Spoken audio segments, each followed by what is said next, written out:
Now here's what's happened. The prosperity gospel did not exist 80 years ago. It was the invention of someone called Oral Roberts. May have had its antecedents just before him, but I bet before World War II never existed. Most Christians, Protestant Christians, thought that to go to heaven you must try to be good and be prepared to suffer and be poor if necessary. I was just going to say, I think the prosperity gospel is only when the people had spare like savings and that. So if it was a time where people were working and savings, then the prosperity gospel would work. What you say makes sense. But nonetheless, the situation was people were not subject to these wolves then. Yeah. Then you get into the 1950s, people who folks would trust start saying, hey, give me this, you'll get that. Now you're right, people's natural inclination to be greedy makes them listen. Yeah. Itching ears, does not St. Paul talk about this? Now that's a fair criticism of the people, but the Catholic Church has always seen that we are fallen people.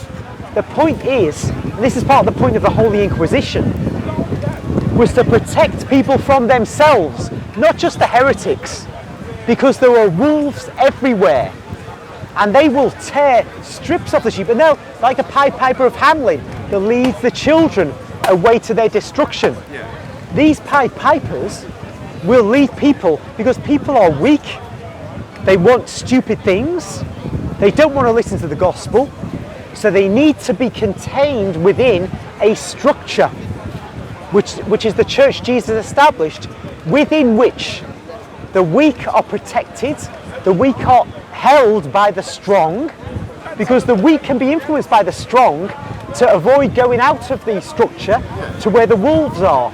They say, oh, listen to that voice, oh, I like the sound of that. No, stay here, that's bad. So the strong within the structure of the church will keep them there. No, listen to the priest, listen to Father. Don't, oh, it sounds good, Yeah, it sounds good because it's a lie. Stay here. And that's how Jesus' church was set up. What it was set up for, amongst other things, not only to purify us and to bring us to God, but to keep us away from the wolves and to ensure we'd have shepherds who were real shepherds and not wolves. Once you've got rid of the church, as huge areas of Europe did in the 500 years ago, you have to rest upon the goodness of the individual Protestant pastor. The individual Protestant pastor may be a good bloke. The Puritans are an example. I mean, abolishing Christmas went a bit far for me. I wouldn't like that if I was in England back then. But I can say these were good men. They just for a bit, they abolished Christmas for a while. Yeah, but Christmas takes a while to gullible. Okay, but my point is, even though I'd be unhappy about it, I would say they're good men. Yeah. Right? So there are loads of good men with whom I disagree. They're trying their best. But of course there are going to be men who aren't like that. There's a film called Elmer Gantry starring Burt Lancaster. I got it on tape. I haven't watched it. But he's a shyster, a preacher. And he's just getting money off people. I think it's about 1957 the film was made. So it's there because of that new age that's come in of shyster preachers and trying to get your money. Well, actually, no, they've always been trying to get your money, bad ones. It's just the seed faith idea is one that gets even more money out of you because it has this unique thing of promising you an automatic return. Well, we have though the problem in Protestantism. You're going to get tons of men attracted and women attracted to the opportunity to make money. See, if you're a crook in England in the normal course of events, you could be selling counterfeit money, you could be giving counterfeit money to people, you'd be siphoning petrol out of their car, you could be selling them dodgy goods, you could be stealing from a shop. There's all kinds of ways to be a crook. But if you're a preacher, the police aren't going to touch you and you can make loads. Yeah. So religion is going to attract the worst kind. That's what I think Muhammad was. It goes back a long way.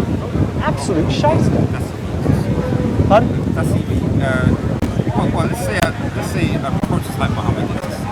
Okay. No, yes, sorry, yeah, I know, exactly. Yeah. No, I'm not saying there was an actual man like that, but that kind of thing is indicative of. Yeah. So what we've got is shysters throughout Protestantism, and there's no control. So the sheep, who otherwise would have been Catholic, but for the Protestant Reformation, and protected from the wolves and from themselves, are completely naked. It's like there's a sheepfold, the Catholic Church, and they're outside of the sheepfold, all over the place, being savaged by these wolves without any control of the wolves.